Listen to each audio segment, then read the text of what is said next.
Specular Gujarat ન્યૂઝમાં આપનું સ્વાગત છે।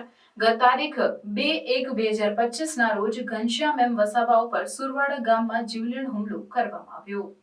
કરજણ તાલુકાના સુરવાડા ગામમાં નવીનગરી વિસ્તારમાં રહેતા લોકોના પ્રશ્નને વાચા આપવામાં આવ્યા હોવાની મોબાઈલ લાઈવ કરતા ત્યાંના એક રહીશ જેનું નામ સંજયસિંહ નામના ઈસમે ઘનશ્યામ એમ વસાવાને ગળું દબાવી રાખવાથી ઘનશ્યામ એમ વસાવાના ગળાના ભાગ ઉપર ઈજા થઈ હોય તેવા આક્ષેપ ઘનશ્યામભાઈ દ્વારા કરવામાં આવ્યા। ત્યાંના રહીશોને ગ્રામ પંચાયત દ્વારા આવાસ યોજનામાં મકાન ફાળવી આપેલ હોય ત્યાં પણ આવવા જવા માટે કોઈ રસ્તો ના હોય અને નવીનગરીની આજુબાજુના દરેક વિસ્તારમાં માલિકીની જગ્યા હોય જેને લઈ ગ્રામજનોએ વારંવાર લાગતી વળગતી કચેરીમાં રજૂઆત કરેલ હોય પણ કોઈ યોગ્ય ન્યાય ન મળતા સામાજિક કાર્યકર ઘનશ્યામભાઈ એમ વસાવાનો સંપર્ક કર્યો જેને લઈ ઘનશ્યામ એમ વસાવા સ્થળ ઉપર પહોંચી મોબાઈલ લાઈવ કરતા હતા। ત્યાં અચાનક સંજયસિંહ નામના વ્યક્તિ આવી ઘનશ્યામના વસાવાનું ગળું પકડી જેમ તેમ ગાળો બોલી હુમલો કર્યો। ત્યાં ઉપસ્થિત ગ્રામજનોએ ઘનશ્યામ વસાવાને છોડાવી બચાવ કર્યો તેમ સૂત્રો દ્વારા જાણવા મળ્યું છે।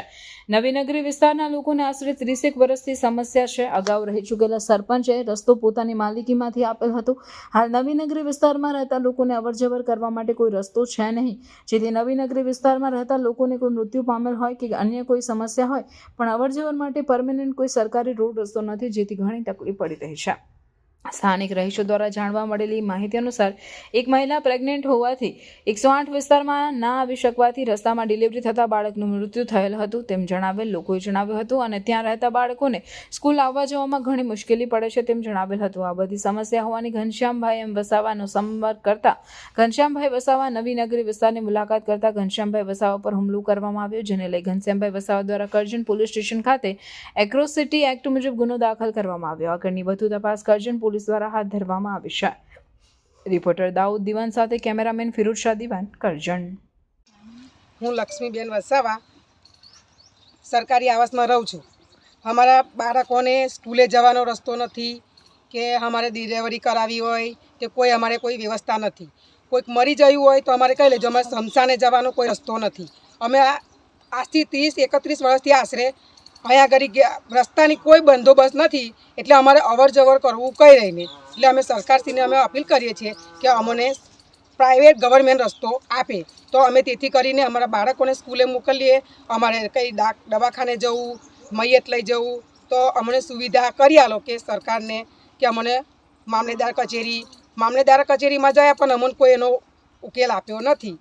એટલે એથી અપીલ કરીએ અમે સરકારને કે અમને કાયદેસર રસ્તો આપો। શું એ તમે ગામમાં કોઈ સાજું મળ્યું કે કોઈ પ્રસૂતિ મહિલા હોય તો શું 108ની સુવિધા કે 108 એમ્બ્યુલન્સ આવી શકે છે ખરી? ના, રસ્તાની સુવિધા નથી તો પછી 108 આવી કઈ રીતે થશે? અને 2 કેસ બગડેલા છે, 2 કેસ અમારા બગડી ગયેલા છે કે ડિલિવરી ગાડી અહીંયા આવી જ ના શકે તો ડિલિવરી અંદર આવવામાં જ થઈ જાય, એટલે પછી એ કેસ બગડી ગયા। હવે એની જવાબદારી કોણ લેશે? અમારી અપીલ કોઈ સાંભળતું નથી, એટલે સરકારને અમારે રજૂઆત કરી અને અહીં રહીને જઈએ છે તો એ લોકો રસ્તો તરત જ કહે છે કે બંધ કરી દેવ, તો અમે ધાકમાં જતા નહીં। એ લોકો અમને ગારો આલે છે, એમની ધમકી આપે અમને કે તમે લોકો જશો મૈયત કે ગમે તે લઈને તો અમે થોડી વાર ખોલી આપીશું, પછી પાછા એ લોકો બંધ કરે બોન માં ગારો આલે છે, એ લોકો ગારો બોલે એટલે અમારે કઈ જવું અને અમે કેટલું સહન કરીએ એ લોકોનું, બરાબર છે? તો અમારો રસ્તો તો જોઈએ જ। કેટલા ઘરની વસ્તી અહીંયા આગળ? 102 ઘર। ગામ કયું? સુરવાડા। વસાવા ને હું ભારત આદિવાસી સંવિધાન સેનાનો વડોદરા જિલ્લા પ્રમુખ છું। શું ઘટના શું બનવામાં? ઘટનામાં એવું હતું કે સુરવાડા ગામની અંદર છેલ્લા ઘણા સમયથી જે નવી વસાહત આવેલી છે ત્યાં ગાડી અવર જવર કરવા માટે કોઈ રસ્તો હોય ના, તેથી ગ્રામજનોએ જે નવી વસાહતના જે રહીશો છે એમના 70-80 જણના ઘરો આવેલા છે, તે લોકોએ મને રજૂઆત કરી કે અમને આવી તકલીફો છે, રસ્તો છે નહીં ઘનશ્યામભાઈ, તો અમને રસ્તા માટે થોડી વ્યવસ્થા કરો। જેથી મેં સ્થળ માટે ગયો મુલાકાતે। સ્થળ પર ગયો એટલે પછી જ્યાં તે માલિકી હતા જ એના ખેતરના, તે ભાઈએ ડાયરેક્ટ આવીને મારા પર હુમલો કરી દીધો કે તું ક્યાંથી આવ્યો છે, હું લેવા આવ્યો છે, તને બધું ખબર છે આમ। પણ મારે એમ કેવું છે માણસાની દ્રષ્ટિએ તમારે રસ્તો આપવો જોઈએ કે ના જોઈએ? આજે પંચાયતે વસાહત તો ફાળવી દીધી પણ એમાં જ અવર જવાનો રસ્તો શું કંઈથી લાવવાનો? હવે હમણાં થોડા સમય પહેલાં એક અમારા એના લેડીઝ છે ગામના, એમની કંઈ દીકરીની ડિલિવરી હતી તો એમાં પણ એ લોકોને એટલી તકલીફ પડી છે કે 108 આવી શકે એવી જ નથી, તો કરે શું આ લોકો? એટલે એને ધ્યાન લઈને અમે ત્યાં ગાડી સ્થળ પર ગયો હતો અને મારા સાથે ચપાચપી કરી મારું ગળું દબાવ્યું છે, જેથી અમે તમામ ગ્રામજનો દ્વારા અને સાથે રહીને કરજણ પોલીસ સ્ટેશને FIR દાખલ કરાવેલી છે સામાવાળા પર।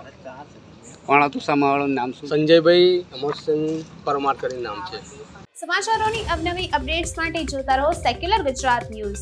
સાથે સેક્યુલર ગુજરાત ન્યૂઝ ચેનલને લાઇક, શેર અને સબસ્ક્રાઇબ કરો અને બેલ આઇકોન દબાવીને સમાચારોની ઝડપી માહિતી મેળવો.